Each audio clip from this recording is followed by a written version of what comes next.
is the Wii Viewer. And the littlest Wii Viewer. And we're going to review Mario and Luigi. Superstar Saga. For the WiiU Virtual Console. Right, which is actually a Game Boy Advance game. So this is the very first Mario and Luigi game I ever played. And there's like 4 of them, aren't there? Yes. I have beaten them all. Well, aren't you Mr. Braggy? Although technically it's like a few days ago since I beat this game. If you have no sense of rhythm like me, this game is very difficult. Wouldn't you agree? Yes. What, you agree that I have no sense of rhythm or that the game is very hard? If you aren't good at timing, this game is hard. That's pretty much how you beat the game. Because you could avoid getting hit and you could do stronger attacks that way. But the story is about, all of a sudden, Peanut Butter and Jelly Man comes in to see the princess, and then he takes off his costume and decides to steal Princess Peach's beautiful voice.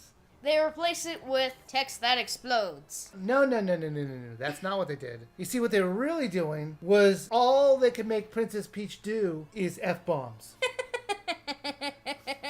So her F-bombs actually cause explosions. The Bowser decides to help out because he needs a woman who actually talks in order to kidnap her, but I don't know why, but whatever. So he helps out Mario and gives him passage to Bean Bean Kingdom. Anyway, so Luigi decides to stay behind. Then he gets accidentally taken on this trip. Because some reason they think that, hey, he should really go. Bowser thought he was volunteering. But here's the weird thing, okay? They have passports to get into Bean Bean Kingdom. So why, if Luigi was never going to go on this adventure, does he have his passport with him? Well, maybe for future occasions, if they ever want to go take a vacation, you know. Yeah, because you know I always go take my passport when I go down to 7-Eleven. Maybe they were planning to go to Delphine Island soon. What'd you think of the story itself? Actually, I like it. I liked it too. It just wasn't anywhere near the quality of Paper Mario. It doesn't really hook you the way the other games do. This one seemed kind of goofy.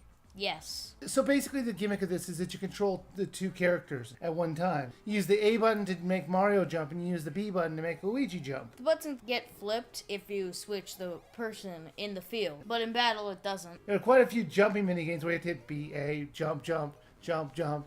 It got a little irritating. Yes, there is quite a few minigames in this. It's kind of odd. Just like, you want to do something? You have to do a minigame first. How about we just say no and walk right by? But nope, we gotta play the minigame. Let's talk about the combat system. So you can attack either in solo or in brothers mode. The brothers mode uses up brothers points, which is like flower points or like mana or anything that you're used to. You know, like magic points. However, one thing that's different is that you can try different difficulties for a brother's attack. And if you make it the hardest difficulty, it's actually cheaper. Like, for example, the first one costs 5 normally if you're doing at 1 difficulty or 2 difficulty. But if you're doing it at the hardest difficulty, 3, it only costs 3. So basically, it tailors to how well you're doing in the game. If you're not very good at pushing buttons, you can pick one that has less difficulty. So graphically, the game looks really good on the gamepad. It looks just like an expanded version of the Game Boy Advance. But on the TV screen, no. Everything looks so blocky. I kind of like the TV screen as it reminds me of retro-style games. Yeah, but they're not doing that on purpose.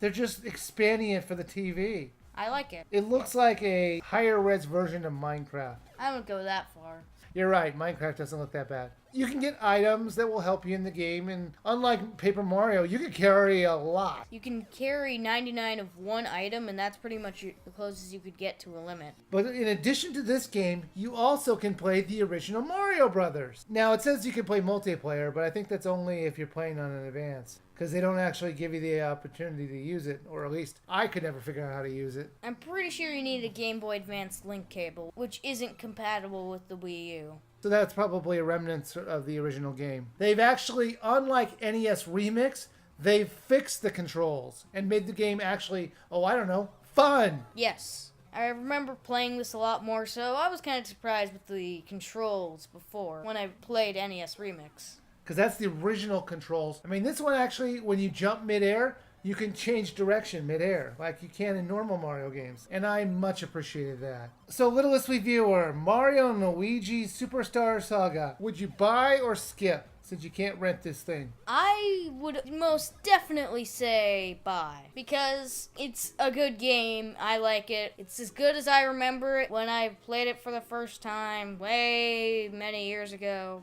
Well, this is the very first Mario and Luigi game I've ever played, and while it wasn't as great as the Paper Mario series or even Super Mario RPG, yeah, it's worth a play. It's got its quirky little sense of humor. It's entertaining enough. Sure, the whole combat with using Mario and Luigi was difficult for me. It still was fun to play, and it was actually pretty forgiving. So I do think it's worth a buy.